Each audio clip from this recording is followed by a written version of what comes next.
এইগুলো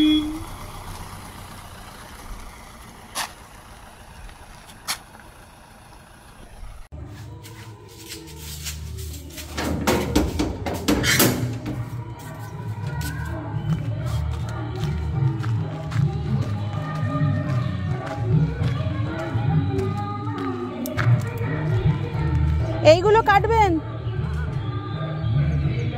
সকালবেলাটা স্টার্টই হলো জঙ্গল পরিষ্কার অভিযান নিয়ে। লোক রেখেছি, মানে আমাদের কোয়ার্টারে যে আগে কাজ করতো তাকে দিয়েই করাচ্ছি। তো দেখিয়ে দিয়ে এলাম। এখন এই যে আলু দিয়েছি, সকালের ব্রেকফাস্ট বানাবো, ওনাকেও দিতে হবে। তো রুটি বানাবো, রুটি আর বাঁধাকপির তরকারি। এই যে বাঁধাকপি, অর্ধেক বাঁধাকপিটা নিয়ে এসেছিলাম। বাঁধাকপিটা এখানে দাগ দাগ হয়ে গেছে, এটা করে ফেলতে হবে, নাহলে খাওয়া যাবে না। রাত্রিরেরও হয়ে যাবে, সকালেরও হয়ে যাবে। সকালেরটা একটু হালকা করে করব, রাত্রিরেরটা ভালো করে করব। তেল ছিটে অবস্থা দেখুন কি হয়েছে। কালকে আবার চুলকাতে গিয়ে এটা হয়ে গিয়ে বিচ্ছিরি হয়ে গেছে।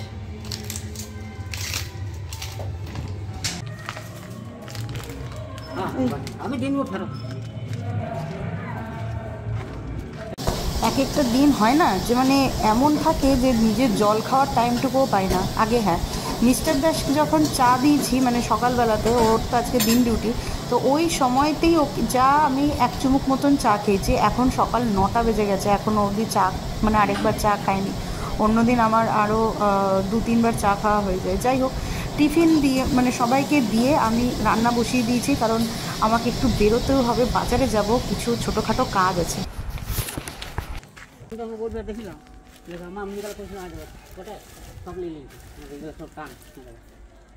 এইগুলো টেনে দেন, এইগুলো টেনে দেন, হ্যাঁ টেনে এদিকটাই করে দেন। ওইখানেও স্তূপাকার হয়েছে, ওইগুলোকেও টেনে দেন।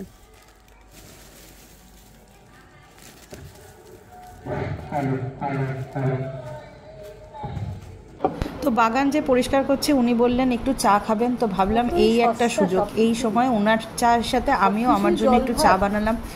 আর না, মাথাটা কাজ করছে না, মানে কোথাও যেন মনে হচ্ছে কি জং পড়ে গেছে এরকম। মানে যার চা খাওয়ার নেশা আছে তার যদি মানে সকালে অন্তত 2 কাপ আমার কি খেতেই হয়, নইলে না আমার মানে ইঞ্জিন চলে না, এরকম একটা ব্যাপার। তো যাই হোক, ফাইনালি আমি করে উঠতে পারলাম। একটু মানে এত গরম চা আমি কাপে করে খেতে পারবো না, মানে অতটা সময় নেই, রান্না হচ্ছে ওই দিকে। তো ওই জন্য ভাবলাম যে স্টিলের প্লেটটাতে ঢেলে ঠান্ডা করে খেয়ে নিই, তাহলে তাড়াতাড়ি হবে। ওই ইয়েটার ওপরে যেখান দিয়ে জল পড়ে না, ওই জায়গাটার উপরে ওগুলো তুলে দেন। হ্যাঁ হ্যাঁ হ্যাঁ, ওই জায়গাটাতে দেখ। Good morning, welcome back to my channel. সকাল থেকে বাড়িতে লোক লাগিয়েছি, বর্ষা পড়ে গেছে, এত জঙ্গল হয়ে গেছে না বাড়ির চারপাশটায়। দেখা যাক, এই দিকটা করে ফেলেছে। এই জায়গাগুলো ভালো হয়নি, এই কোনাগুলো আরেকটু ভালো পরিষ্কার করে নিলে এগুলো আবার 2 দিন পরে জল উঠবে। একটা কথা বলবো, এই খোঁচা কালার খেলা লিলিছি কোদাল, এই যে খোঁচা আছে না, এই জায়গা এইগুলো খোঁচাগুলো করেন, আর এই যে এই কোনাগুলো দিয়ে ভালো করে টানেন, ওই গাছটা ভালো করে কাটেন। হ্যাঁ হ্যাঁ, এইগুলো ভালো হয়নি, এইগুলো ভালো হয়নি, এই জায়গাটা একটু কেটে দেন। এই যে ঠাকুর ঘর, এইটা আমার। Hello, good morning, welcome back to my channel. তো এখন যাচ্ছি হচ্ছে বাজারে। তো কাল হচ্ছে মিস্টার দাসের বার্থডে, তো কিছু সারপ্রাইজ করার ইচ্ছে আছে, তাই জন্য বেরোলাম। মনে যেটা আছে সেটা এখন মানে ভালোভাবে সেটা প্রকাশ করতে পারলেই হলো। আপাতত যাব গিফট কিনতে, তো সোনার দোকানে যাব। চলুন, তারপরে কেক অর্ডার দেবো, অনেক কাজ নিয়ে বেরোলাম। মিস্টার দাসকে এই বছর জন্মদিনে আমি ওকে একটা রূপোর ব্রেসলেট দেবো। মানে ওর যেটা হাতে ছিল ওটা ছিঁড়ে গেছে, আজ অনেক দিন হলো, ঠিক করাই হচ্ছে না। আর ও ওই হাতে ব্রেসলেট পরতে খুব পছন্দ করে, তো ও মনে নেই যে ওটা যে ঠিক করতে হবে। তো ওই জন্য ভাবলাম যে এই বছর ওইটাই নতুন করে নতুন একটা দিই। তো সেইটারই এখন দেখছি কোন ডিজাইনটা নেব, বুঝে উঠতে পারছি না। এই ডিজাইনগুলো পড়েছে, আর এইটাই একমাত্র আনকমন, মানে এইটা এখনো অবধি পড়েনি। ওই দিকটার কাজ কমপ্লিট করে চলে এলাম হচ্ছে কেকটা অর্ডার দিতে। মিস্টার দাসের ম্যাঙ্গো, পাইনাপেল এই ফ্লেভারগুলো পছন্দ, দেখা যাক পাই কি না। যদি আমি গোলটা না দেবো তো উপরে এরকম ডিজাইন হবে। গোলটা দেবেন না, হ্যাঁ এই ওপরের এই ডিজাইনগুলো থাকলো হ্যাঁ থেকে ওই চিপসগুলো দিয়ে একটা কিছু ডিজাইন যদি হয়, সেটা হয় কি? ঠিক আছে, ওটা দেখে দেখবো, আমি বলে দেবো এবং মিস্ত্রি যদি করে তো। আচ্ছা,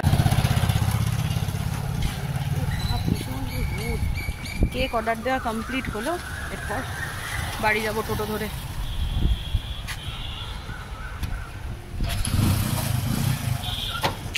আর এই যে এদিকে অলিয়ানিও চলে এসেছে,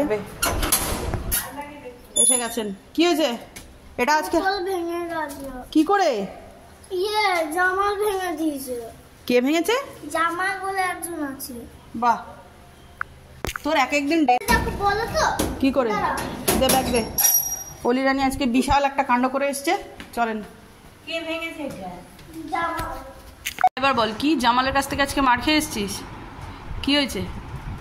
জামাল, আমি এখানে বোতলটা এরকম ঢাকনাটা এরকম করতে গেছি, হ্যাঁ পুরো এরকম ঘুরিয়ে দিয়ে আমার পড়ে গেছে অবস্থা, ঢাকনাটা পুরো ভেঙে গেছে। আচ্ছা, তারপরে আবার মেরেওছে? নারে নিজে আমাকে তোকে মেরেছে জামাল? না, তো বললি যে কপালে মেরেছে। ওটা সরিয়া এইখানে মেরেছে। আচ্ছা, সরিয়া সরিয়া।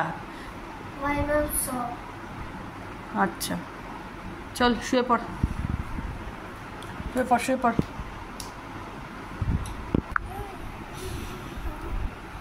ঘুমা। Good evening. অলির ক্লাস কমপ্লিট করে এসছি একটা পেস্ট্রি নিতে। অ্যাকচুয়ালি কালকে তো মিস্টার দাসের জন্মদিন, কালকে তো বড় কেকের অর্ডার আমি দুপুরে দিয়েই এসেছি, আর জয়শ্রীদিও এসছে আমার সাথে, মানে আমার একটা ছোট্ট হেল্প করতে। তো রাত্রে 12টার সময় আমি আর অলি রানী আমরা দুজনে মিলে মিস্টার দাসকে উইশ করবো, করে একটু মিষ্টি মুখ করাবো, কেক কাটাবো। তো তার জন্য একটা ছোট্ট কাপ কেক নিতে এলাম। আর এখানে অলি রানী আবার বললো পনির ইয়ে খাবে, পানির রোল খাবে, তো ওর জন্য একটা পানির রোলও নিলাম। আর গপুবাবুর জন্য একটা পেস্ট্রি নিলাম, কারণ কালকে সকালবেলা গপুবাবুকে ভোগ দেবো, সেই সময়তেই আমি পেস্ট্রিটাও ওকে দিয়ে দেবো। এখন ঘড়িতে 11:15 মতন বাজে। আমি কেক কাটার জন্য সব রেডি করছি। বাড়ি শুদ্ধ লোক সবাই ঘুমাচ্ছে, শুধু মিস্টার দাস, ওর আজকে অফিসের পার্টি ছিল, তো ওইখান থেকে এই জাস্ট ফিরেছে, ফিরে ফ্রেশ হতে বাথরুমে গেছে। তো আমি ভাবছি যে কেকটা পুরোটা রেডি করে নেব, করে নিয়ে তারপরেই অলিকে ডাকবো। চলুন, আমার এদিকে গুছানো কমপ্লিট, এরপর অলিকে ডাকি।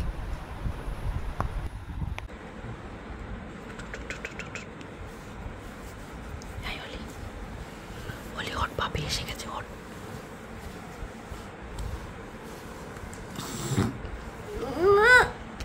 আমার মেয়েটার এমন বাজে ঘুম যে কি বলো, ও নিজেই আনন্দে ছিল যে একসাথে কেক কাটবার, দেখুন ঘুমিয়ে গেছে। যাই হোক, টেনে টুনে তুলেছি। হ্যাঁ, মিস্টার দাস এখন কোন কেকটা কাটবে কনফিউজ হয়ে গেছে, দেখুন অবস্থা। Happy birthday to you, happy birthday to dear অলির বাবা, হ্যাপি বার্থডে টু ইউ। তা হ্যাপি বার্থডে বলো, বাপিকে হ্যাপি বার্থডে বলো।